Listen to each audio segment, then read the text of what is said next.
12. The news at noon starts right now. Well, the doors remain locked up tight at Kickapoo Lucky Eagle Casino after a deadly mass shooting this weekend. Well, 2 people were killed and 5 others were hurt when a gunman opened fire in the parking lot early yesterday morning. Our Katrina Weber is near Eagle Pass with an update on the survivors and the suspect in custody. I found out this morning that 2 of the injured were taken to University Hospital in San Antonio. One of them, a 22-year-old woman, was treated and released, and we're told a 59-year-old woman remains in the hospital. As for the suspect, 34-year-old Carrion Jones, he remains in jail here in Maverick County. Well, just after he was captured over in Wilson County yesterday, Arzaria Oates got a chance to fire off a few questions, but he didn't answer any of them. We were told this morning that Jones is on the list to appear before a magistrate today, only there was no specific time listed. Jones is accused of firing toward the crowded casino early yesterday. Former Customs and Border Patrol agent Marcus Antley and Alicia Sanchez of Dimmitt County both were killed. Along with the 2 survivors who were treated in San Antonio, there were 3 other people hurt. We're told at least some of them went to a hospital in Eagle Pass, but there is no update just yet. We're working on getting that. Now, the big question on the minds of a lot of people are, why did this happen and how do they heal? And we know that at least one of those will take some time. Reporting near Eagle Pass, Katrina Weber, KSAT 12 News. Well, thanks, Katrina. And we are continuing to learn more about the victims in this shooting. Law enforcement and Eagle Pass officials identified Marcus Mark Antley and Alicia Sanchez, who both died. And we are following the latest on KSAT.com, so we'll have an article up right now with what we know so far about these victims and how the community is reacting to this violent crime. Taking a look outside, our live cam shot right now is it's 81 degrees. Yeah, not too bad. Beautiful blue skies. It's gorgeous, and you can kind of see that milky hue to the sky there too. We've got cirrus clouds moving in, and those cirrus clouds are going to help to keep us in the 80s for the majority of the rest of the afternoon. We may not even get out of the 80s this afternoon. All right, let's go ahead and take a look at that satellite picture. You can see those cirrus clouds streaming in from the west, and you may even be wondering, oh my goodness, look out toward Del Rio. Are we going to get any rain? No, unfortunately not. It's too dry at the surface. A lot of this rain is going to evaporate before it even comes close to the surface. Otherwise, what we will be seeing, though, is an increase in cloud cover coming in from the west. It's only 82 degrees in San Antonio, 81 in Kerrville. Notice that it's warmer, though, off to the east where they've had more sunshine. So New Braunfels is about 4 degrees warmer than San Antonio. For the rest of the day, expect mostly cloudy skies, a high of 89. That is cooler than the last couple of days, so it's still above average. Hey, coming up, we're going to talk about our average. When is our last 90-degree day? When do we usually see the end of the 90s? I'll have those details coming up in a bit. All right, thanks so much, Sarah. Well, San Antonio police are still searching for a person who's on the run after a car crash.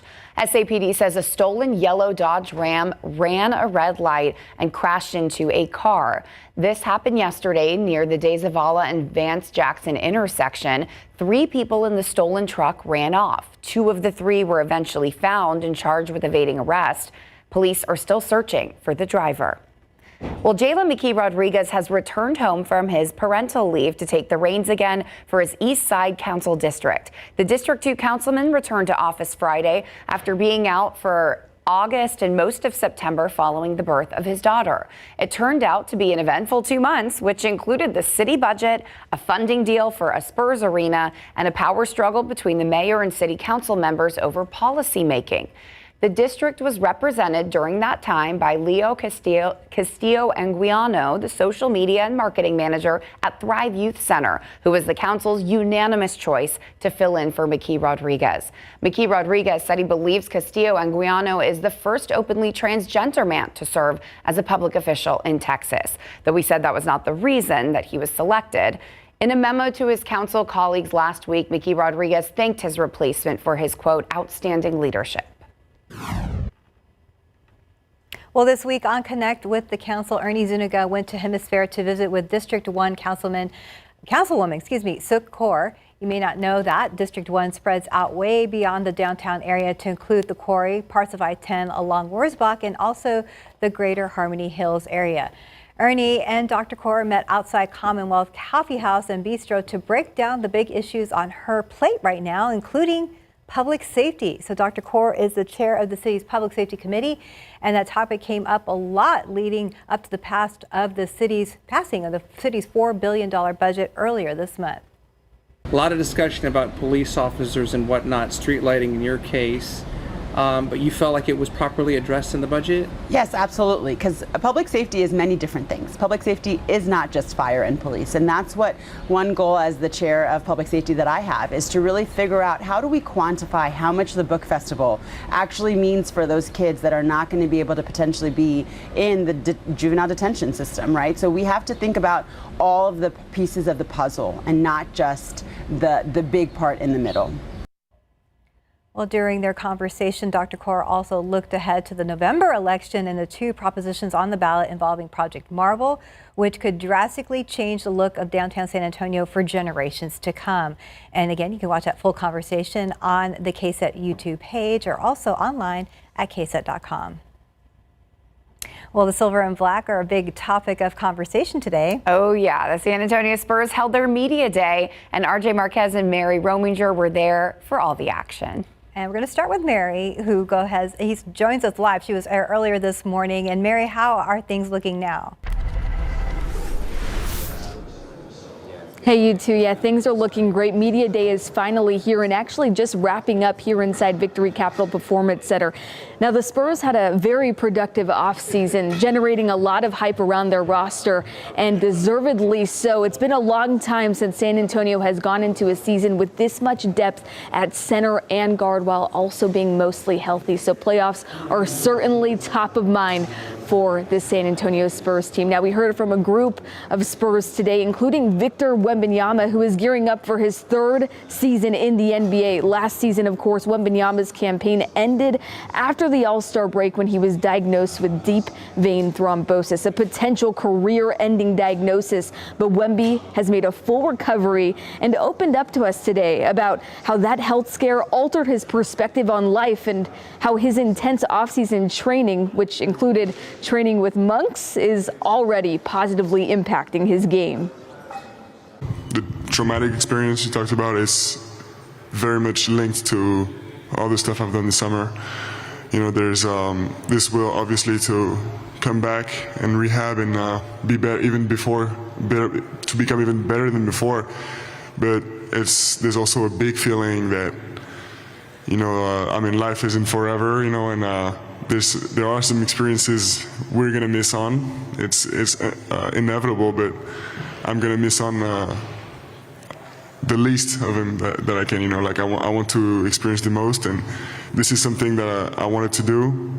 And I'm not, just because I'm in the NBA, I'm not gonna keep myself from doing it. You know, I want to experience those things. And my training this summer, I mean, it was brutal. You know, it's been months. The first part of it was first like coming back and rehabbing and getting my abilities back, and after that it was just so much developing, you know. And I've spent, I mean, I can assure you nobody has trained like I did this summer, and this is my best summer so far. Like I can tell the progress is just incredible. I feel better, I look stronger, and you know, the scale says I'm heavier, so everything is a green light. Wemby will be ready to go for San Antonio's season opener in Dallas. We'll have live reports all evening on Spurs Media Day in our evening newscast, so be sure to tune in. Now let's send it to RJ Marquez, who has the latest on the Spurs fan experience for the upcoming season.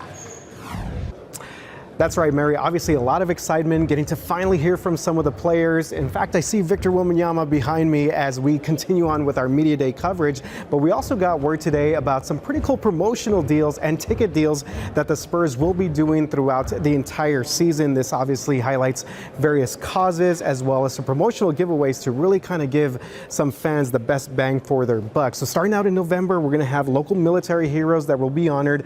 All military service members, veterans, can receive military discount. There's also going to be some pretty cool promotional nights that are geared towards some of the younger fans out there, some of the younger Spurs fans, including Hello Kitty night, which I'm sure Stephanie Serna really appreciates that right there. They're going to have a Peanuts night as well, just an opportunity to be able to connect to some of the younger fan base. Also, don't forget about First Responder Night, Educator Night, Healthcare Night, as well as several different giveaways. And there's also going to be, how about this, for a little bit of the older crowd, if you will, a Beer Fest game night, which will include, for the first time, a beer flight and a pretzel included in the ticket package. There's also going to be a package that includes 2 beers, and that will be available for all home games Sunday through Thursdays. There's also going to be a Spurs meal deal package as well. That's also available for all home games, basically Friday through Sunday. So a lot of different options for Spurs fans this year. If you want to go to a game, maybe take the kids out there, the family, or you just want to hang out, maybe just for a date night. I know, Steph, again, you're going to be excited for that Hello Kitty night. Again, we're covering the very latest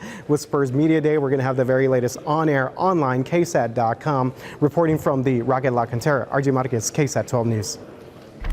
Steph even knows what date it is. Yeah, March 10th. I'm ready. Can't wait for Hello Kitty night. Oh, so exciting. All right, volunteer firefighters from Hunt were at ground zero on the 4th of July when the catastrophic floods hit the Hill Country. Why the department says the lessons learned from the floods have been so important. 2 high-stakes meetings at the White House today, both on Israel and the looming government shutdown. I'm Olivia Rubin with ABC News in Washington with the latest coming up.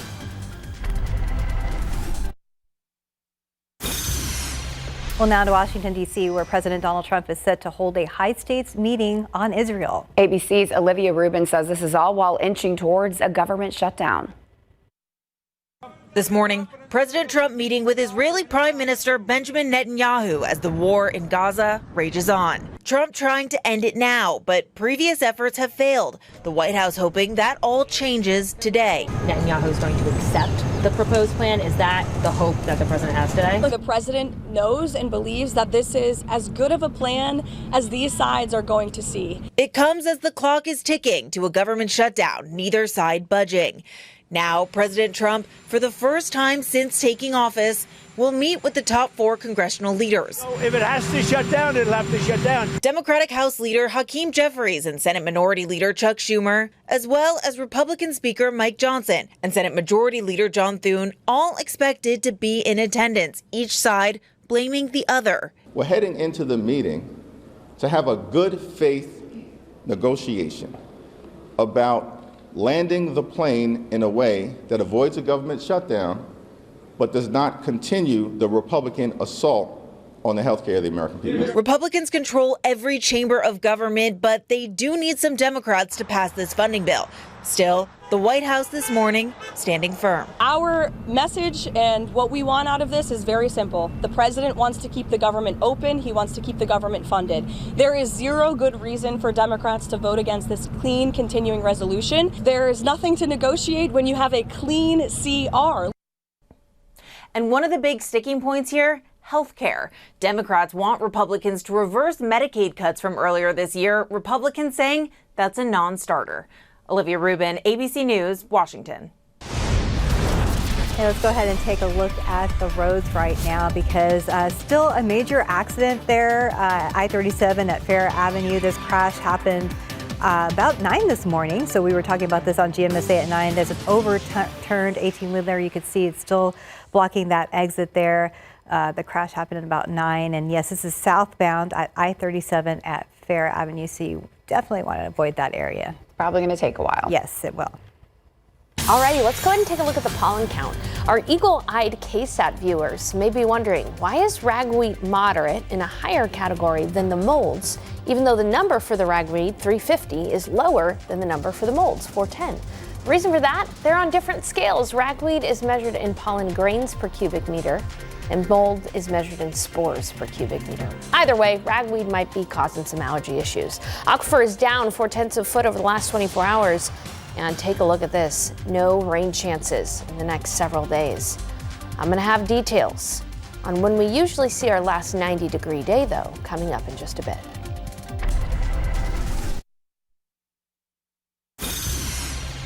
It was very beautiful, the weekend of the Head for the Cure. Oh my gosh. It was nice. We got that nice weather that we were hoping for. Yes, it was perfect. It was gorgeous. You were out there running and emceeing, doing the double duties, of course. And it was running weather. Yes, it was. That helped a lot with the activities there for sure. Mornings over the weekend in the 60s, afternoons in the 90s. We're pretty much going to be right there again this week. There's one subtle change happening out there right now, and it's that cirrus clouds are streaming in over this area of low pressure. Now, in any other given situation, this low might have been a good thing and produced some rainfall for us. But because of a high pressure system in place over the last several days, that's really dried out the lower levels of our atmosphere. And so really, the only thing we can get out of this low is a little bit of moisture in the mid levels of the atmosphere in the form of clouds. And you can even see that there could be some light rain falling in parts of West Texas, but here we're really only going to be seeing those clouds because it's so dry at the surface. So mostly cloudy this afternoon. Now those clouds could help to keep temperatures from getting into the 90s. We're only forecasting 89 today, 89 for the high right around 5 o'clock. And then watch as temperatures quickly fall tonight. We'll be in the 70s by 9 o'clock. It's going to be a really pleasant evening. And then also after 10 o'clock, skies will clear so that by tomorrow morning, we're going to be experiencing another cool and comfortable start to the day. Here's a look at sunrise temperatures, close to about 7:25 in the morning tomorrow. 68 in San Antonio. It'll only be in the low 60s though in Kerrville, Comfort, Boerne, Bulverde, and out near Uvalde it'll be in the mid 60s as well. I want you to notice too as you get closer to the city center, that's where temperatures are a little bit warmer. That's because the city retains some of the heat from the day earlier, and so that's why more rural areas are a little bit cooler.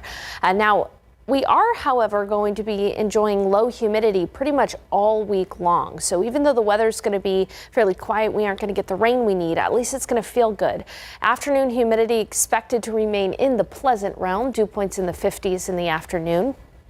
So again, even though it's going to be hot, it'll be a dry heat, and it will be hot. Take a look at highs over the next several days. Our average high this time of year as we're ending September and getting into October is in the upper 80s, 87. So we're going to be 5+ degrees hotter than that in the coming days. By Wednesday, Thursday, highs in the mid 90s for us. It begs the question, when do we usually see our last 90-degree day? I think we're done with our triple digits, so that's some good news. When do we last see our average last 90-degree day? Well, last year that happened on November 4th, so quite a while. We had to wait until early November to see our last 90-degree day. But in general, it happens usually in October, and a 30-year average comes out to about October 19th. So it's not unusual for us to see temperatures in the 90s as we start October, but by the end of October, hopefully we'll be done with our 90-degree weather. So let's take you through the futurecast. Again, that low is bringing those clouds. That low is going to move off to the east. We've also got two tropical systems in the Atlantic right now, Tropical Storm Imelda and a major Category 4 Hurricane Umberto. Now, as we take a look at the futurecast, this low is actually going to pretty much help to kick Imelda and Umberto and keep them out to sea. So earlier it was looking like the Carolinas could have been dealing with some major flooding issues from Imelda. That is not going to be the case. That low will kick these two systems out to sea. The only thing that we have to be cautious about is Imelda could end up impacting Bermuda as a Category 2 hurricane by the middle of the week. Then that low is going to kind of retrograde and move closer to Texas. But here's the bad news. If you were watching yesterday morning, it looked like this low could make it all the way to Texas. I don't think it's going to, and instead what we'll be seeing is dry air continuing to filter in from the north. So that means our dry weather pattern is going to continue. There are some indications that now through the middle of October, we could be pretty dry here in San Antonio. Maybe not much rain at all in San Antonio through mid-October. So we will keep you posted. You can see that kind of hole in the rainfall totals there from one of the forecast models. Otherwise, the weather is still going to be pleasant. I mean, people do move to South Central Texas for this kind of weather. Cool mornings, warm afternoons, low humidity. All right, I'll be back to talk about how the drought could end up worsening because of this dry stretch. Details soon. Thank you, Sarah. Well, the Hunt Volunteer Fire Department is growing. However, the growth brings the cost, and how they're hoping the community can help them equip their team.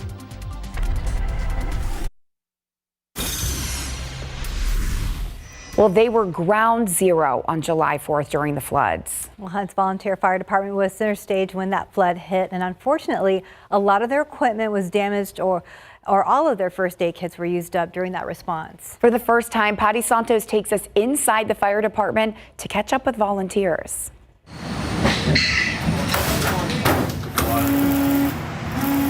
Meet Hunt Volunteer Fire Department Maintenance Chief John Barone. So this is my maintenance crew here. Every Tuesday we come in and we do trucks. These are just a handful of the volunteers on the roster. I believe at current count we have 31. Hunt Fire covers about 167 miles. Hard to get to this. Yeah, very, very difficult. And that's With only a few access roads and 5 river crossings to consider during an emergency, their teams and trucks are strategically placed. After weeks of repairs, things are mostly back to normal here at the main station.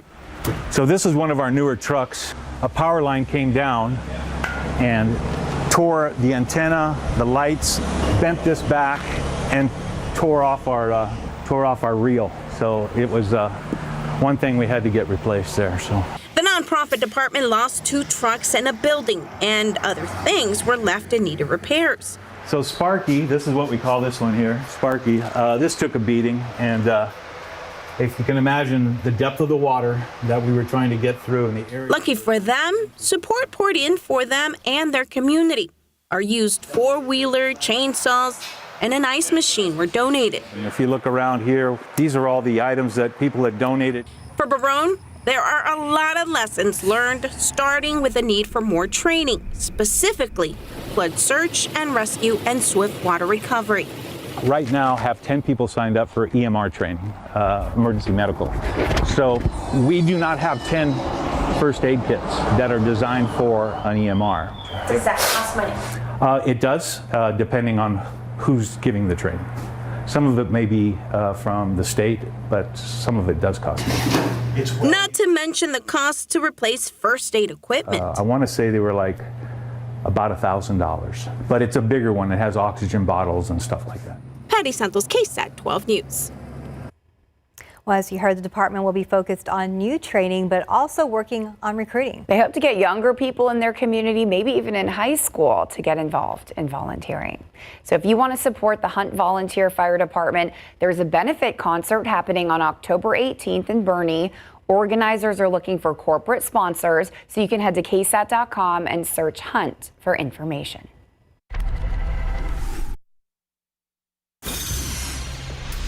Well, Austin police revealed new details in the cold case known as the yogurt shop murders. After nearly 34 years, they have identified serial killer Robert Eugene Brashers as the suspect. Back in 1991, 4 teenage girls were shot at the yogurt shop, which was set on fire, and that made it hard to find evidence. Former investigator John Jones said the smoke and soot made fingerprints almost impossible. 2 men were wrongfully convicted but later released. Well, now using new DNA technology, police linked Brashers to the crime scene. Brashers died by suicide in 1999, and police say the gun he used matches a bullet found at the shop. Very sorry for the pain and everything that my father has put everyone through. And I wish my father was here today to be able to be punished for his crimes. And that is the daughter of the suspect, Brasher. So during a news conference, police confirmed they were able to link the only piece of physical evidence found at the scene to the suspect. They revealed they were able to match his DNA. Austin police say they plan to release more information about the timeline in this case. And some important news for anyone living in the Hill Country. The Hunt Fire Department and Kerr County officials are announcing that the post office is still closed. The July 4th floods left only the floor and foundation standing. However, mail services will still be available at the Ingram Post Office. The Ingram Post Office is open from 8:30 a.m. to 4:30 p.m. with an hour-long break between 1 and 2. Alrighty, it is a quiet day for us, but you'll notice those cirrus clouds out there. Fun fact about cirrus clouds, they're made out of ice crystals. And that's why they look wispy rather than puffy. I didn't know that. Yeah, up high in the atmosphere there, it's about 30 below. Whoa. And they're all made out of ice crystals. All right, that's what we've got out there, cirrus clouds. Otherwise, it is a fairly quiet day. Here's those cirrus clouds moving in.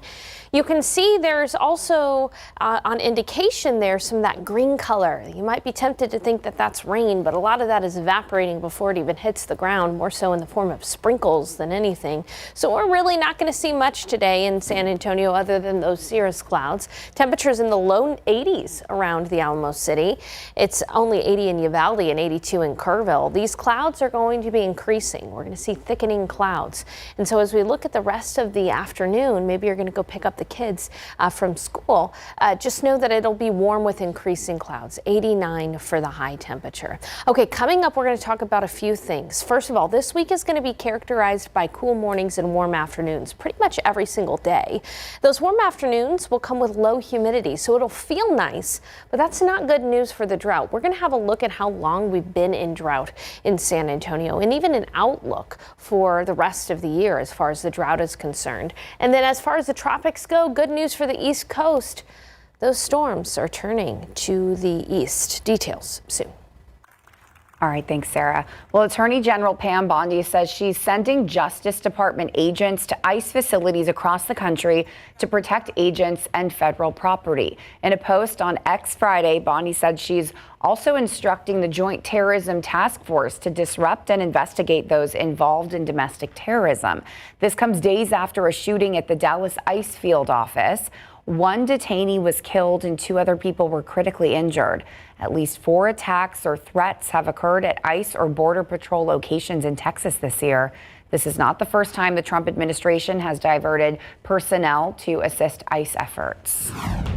American man who had been detained in Afghanistan by the Taliban since December of 2024 has been released. The U.S. State Department says 36-year-old Amir Amiri was released on Sunday after months of negotiations led to by Qatar and U.S. mediators. The agency says Amiri is now traveling back to the U.S. The circumstances of why Amiri was in Afghanistan or why he was detained are not clear. And the U.S. Department of Education is preparing for a possible government shutdown. Yesterday, I don't believe that's the video on your screen, but yesterday the Education Department officials announced this contingency plan if lawmakers fail to pass a spending bill by late Tuesday. Again, the video on your screen is not correct. So it says nearly 1,500 of its 1,700 employees would be furloughed, and that includes most staff at the Office of Federal Student Aid. Some essential employees would stay on to keep loans and grants moving. The agency, however, would stop issuing new grants and reviewing civil rights complaints. If the shutdown lasts longer than a week, the department says it would have to bring back some workers to work on partial or rotating basis. Well, the Trump administration's tariffs are hitting the big screen. In a social media post Monday, President Donald Trump announced plans to impose a 100% tariff, quote, on any and all movies that are made outside of the United States, end quote. So far, there's no word about when or how this move would be enacted, but it would be the first time President Trump threatened to place tariffs on a service as opposed to a raw good. Earlier this year, Trump commented that other countries have offered tax incentives that have drawn filmmakers abroad. Trump says this has hurt the U.S., including California. At least one industry analyst says a tariff like this would be too tough to enforce. A lot of Americans are moving into new houses. Pending home sales increased 4% in August compared to the month before, according to the National Association of Realtors. That's noticeably higher than the 0.6% most economists had forecast in the FactSet poll. Officials at NAR say lower mortgage rates got more people to go under contract. The average rate for a 30-year fixed mortgage dropped to the lowest it's been in about a year for the week that ended September 18th. Well, Hillshire Brands, the maker of popular meat items, is recalling some of its products. The company says it will recall 58 million pounds of corn, dog, and sausage on a stick products. So the items could contain pieces of wood. The products were sold online and shipped to stores across the country. The recall came after the company received several complaints and at least 5 people were hurt. So the company says shoppers who have these products should either throw them out or return them to the store for a refund. Well, even though weight loss medication is popular and effective for many people, they may not work for everyone. Why that might be the case.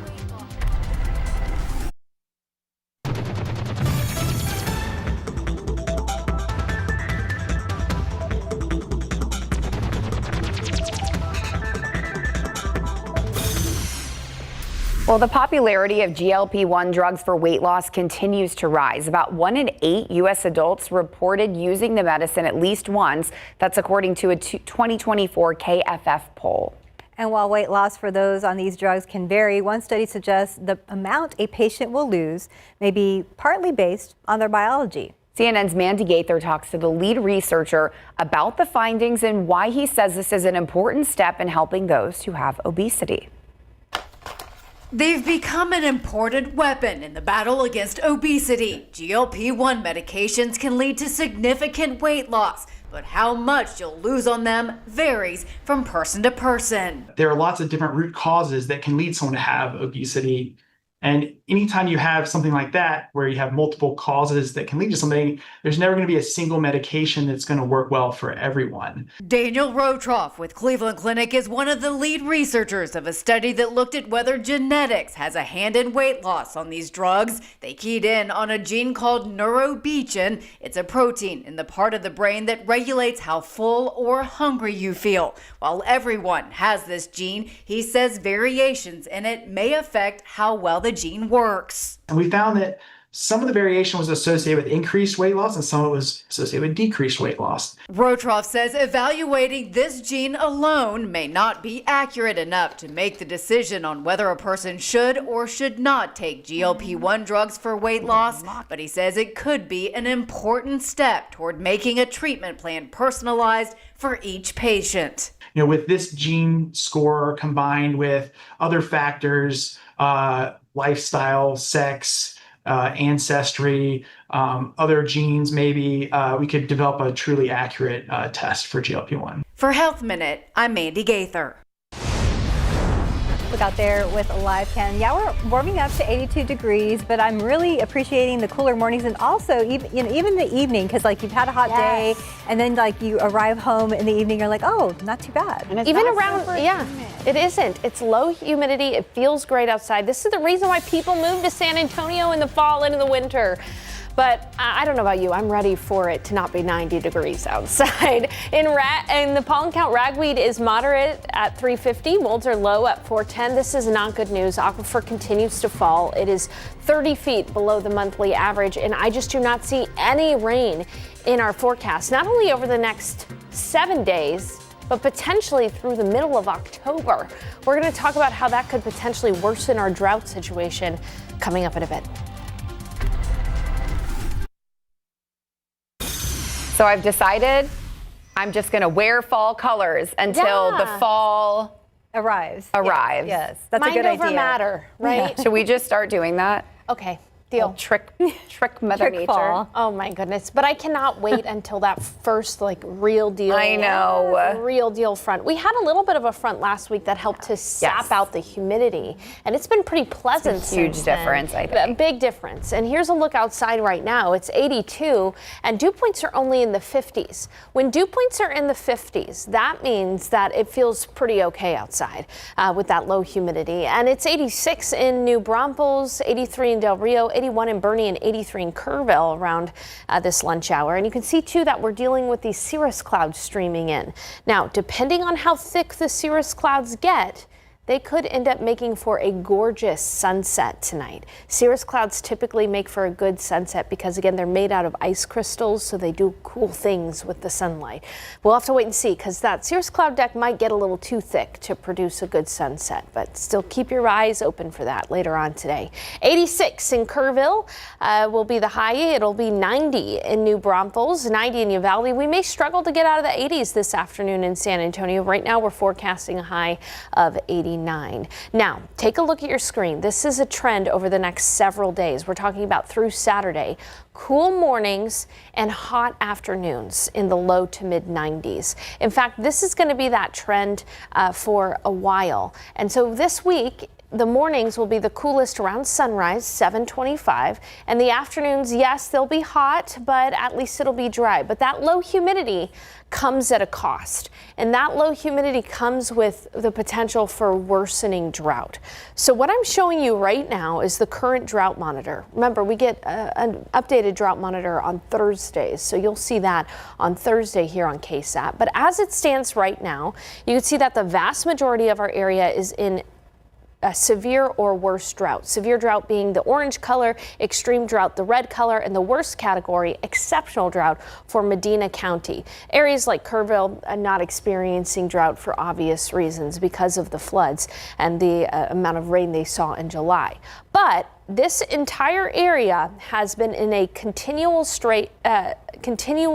drought in some form or another since September 14th, 2021. That's over 4 years ago, or 1,476 days ago, since all of South Central Texas, this area, was completely drought free.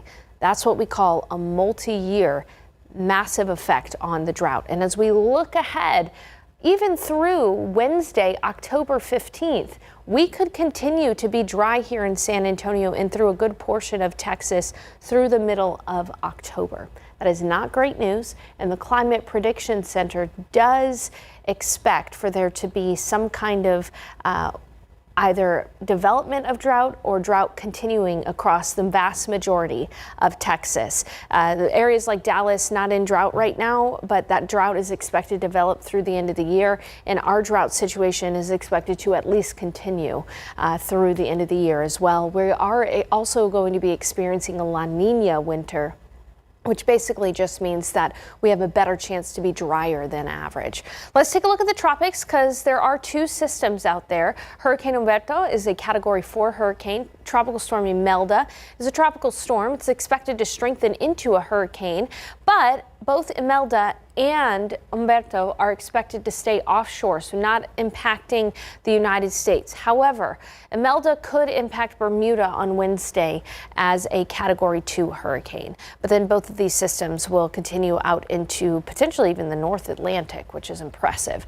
Otherwise, again, it is going to be a fairly repetitive weather pattern for us. Cool mornings, comfortable but warm afternoons. All right. Not fall weather yet. Not yet.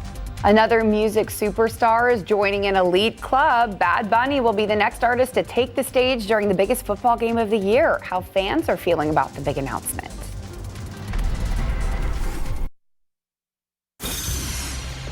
It is the biggest football game of the year, and the halftime show, of course, is a pretty big deal too. Probably equally as big, right, for a lot of us. Yesterday, we learned that Bad Bunny will be the headliner for next year's Super Bowl halftime show. So ABC's Janae Norman with how fans are reacting to the announcement.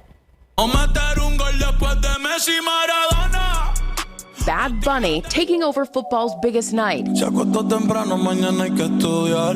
The three-time Grammy winner, whose real name is Benito Antonio Martinez Ocasio, will headline the Super Bowl 60 halftime show in February, saying in a statement, "What I'm feeling goes beyond myself. It's for those who came before me." Continuing, "This is for my people, my culture, and our history." Adding in Spanish, "Go on and tell your grandma that we'll be at the Super Bowl halftime show." Jay-Z, owner of Rock Nation, which produces the show, saying, "What Benito has done and continues to do for Puerto Rico is truly inspiring." Bad Bunny technically made his Super Bowl debut in 2020 with Shakira and Jennifer Lopez.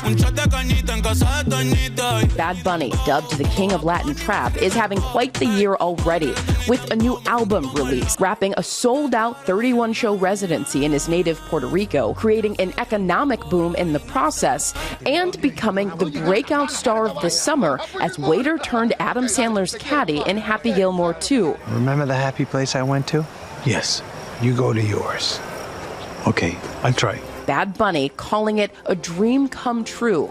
I think it's going to be a really impactful performance, especially considering his recent Puerto Rico residency, which really focused on the beauty of the traditions of his island, and I'm 100% sure he's going to be bringing that sort of representation to the stage in the Bay Area.